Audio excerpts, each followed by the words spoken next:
तर उपमुख्यमंत्री अजित पवार यांनी मध्यरात्री दिल्लीवारी केल्याची माहिती मिळते। दिल्लीत अजित पवारांनी अमित शहांची मध्यरात्री भेट घेतली असल्याचे देखील कळतंय।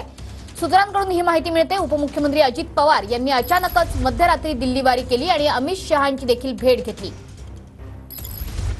सध्या महाराष्ट्राच्या राजकारणात अनेक खळबळजनक बातम्या समोर येत आहेत। दिल्लीत अमित शहा यांची भेट घेतलेली आहे अजित पवारांनी। एकीकडे अनिल देशमुख यांच्या संदर्भातले अनेक खळबळजनक दावे समोर आले, तर त्यानंतर उपमुख्यमंत्री अजित पवार यांनी मध्यरात्री अमित शहा यांची भेट घेतलेली आहे। आपले प्रतिनिधी संदीप राजगोळकर सध्या आपल्या सोबत आहेत। संदीप, ही अचानक झालेली भेट नेमकी कशासाठी होती? काही माहिती कळू शकली आहे या भेटीतली? मनश्री, संसदेचं अधिवेशन सुरू असतानाच अजित पवार यांनी केंद्रीय गृहमंत्री अमित शहा यांची घेतलेली भेट अतिशय महत्त्वपूर्ण म्हणावी लागेल।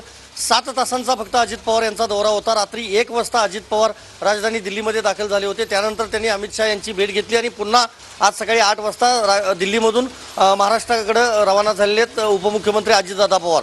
विधानसभा निवडणुका अगदी तोंडावर येऊन ठेपलेल्या आहेत आणि जसं इंडिया आघाडीमध्ये हालचाली वाढलेल्या आहेत तशाच महाविकास आघाडीमध्ये महायुतीमध्ये देखील हालचाली वाढलेल्या आहेत। त्यामुळे त्यांच्या राष्ट्रवादी काँग्रेसच्या जागांसंदर्भात जी चर्चा होती ती चर्चा करण्यासाठी अमित शहा यांच्याकडे अजित पवार हे पोचलेले होते आणि त्यांच्यासोबत आपल्याला जी सूत्रांकडून माहिती मिळते त्यानुसार 2 खासदार त्यांच्या पक्षातले होते, एक प्रफुल्ल पटेल आणि दुसरे सुनील तटकरे। या तिघांनीही त्यांची भेट घेतलेली आहे आणि एकनाथ शिंदे यांच्या पक्षाला आणि भाजपला किती जागा असतील आणि नंतर राष्ट्रवादीच्या जागांची जी मागणी आहे किंवा त्यांचं जे मत आहे ते त्यांनी सविस्तरपणे अमित शहा यांच्या समोर मांडलेलं आहे। जवळपास 40 ते 45 मिनिट ही जी बैठक आहे ती अमित शहा यांच्या निवासस्थानी काल रात्री झालेली आहे।